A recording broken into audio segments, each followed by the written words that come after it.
Ang init, ayan, nagpainit sila. So ngayon nandito kami sa Calatagan Pier. Ayan, may meeting sila dito. Sabay inspection na rin sa pier. Ito ay bagong Roro ramp. Ayan oh. Ayan, nandun yung sakay ko oh. Inspection sila dyan. Nag-start na silang magsimento dito oh. So mamaya pupunta na kami dun sa kabila. Doon talaga sa pier na ano talaga, bagong natapos na pier. So hindi pa nag-operate. Hindi pa dumating yung equipment kasi na unloader. Kaya hindi pa nag-operate. Grabe ang init. Sila bahala din sila sa init. Grabe, sobrang init talaga sa labas. Kaya ako dito lang ako sa loob. Kasi wala din akong hard hat. Kailangan naka hard hat ka kapag lalabas ka.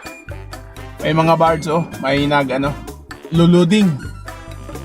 Loading, unloading ba yan? Parang loading eh. Ayun ang lawak dito oh. So makita nyo, dyan lang nanggaling sa bundok na yan yung tambak dito. Ayan. Kalbo na yung bundok oh. At dahil sa sobrang init, parang wala na talagang green makita. Puro na siya no, parang brown or gray. Ayan. Grabe. Di ba? Walang imposible kapag may pera ka. Yung bundok, patagin mo, tambak mo sa dagat. Kaya lumipat na yung bundok dito sa dagat. Grabe mga negosyante. Malamig na yun. Nainitan pa rin ako. Ano ba yan? Ayan, may dumating na dump truck oh. May kargang mga bato. Saan kaya dadalhin tong mga bato na to? Ikakarga nila diyan sa sa tawag diyan, barge. 1 hour later. So ayan guys, nakalipat na kami dito sa pier. Ayan, pakita ko sa inyo ha. Andiyan sila oh, ayan. So ito yung bagong pier. Ayan, so mga 2 buwan na siguro to. Kaso lang hindi pa nag-operate kasi mayroon pang nilagay na ano dyan oh. May ginawa pang mga poste ng conveyor. Ayan. Andyan ang pinakamalaking mga building na ginawa oh. Ayan oh. Yun.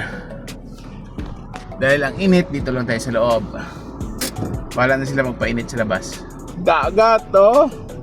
Ayan yung Batangas City, nandyan sa tapat. Dahil kami ngayon ay nasa Calatagan, Batangas.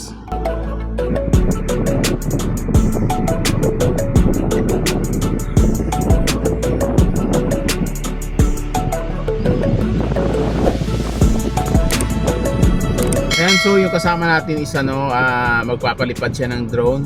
Kukunan niya ng view ang pier. Kanya naman ginagawa niya tuwing pupunta kami dito.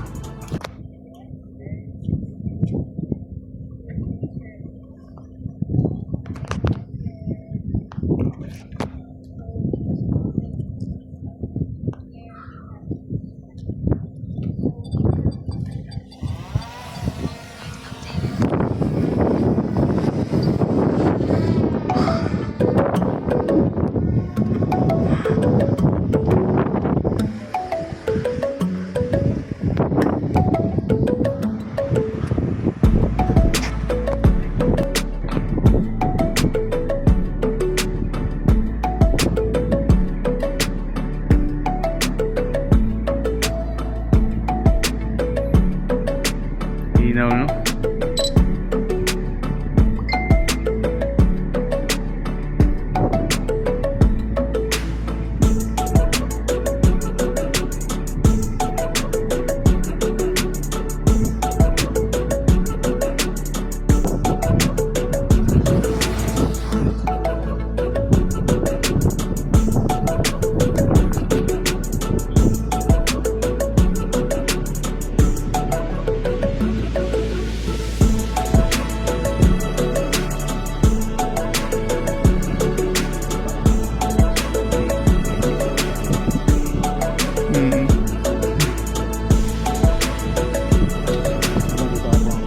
Oo, dyan.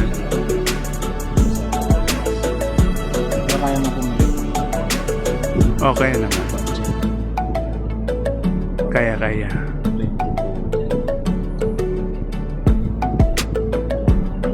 Oo, ano? Langhanin nga.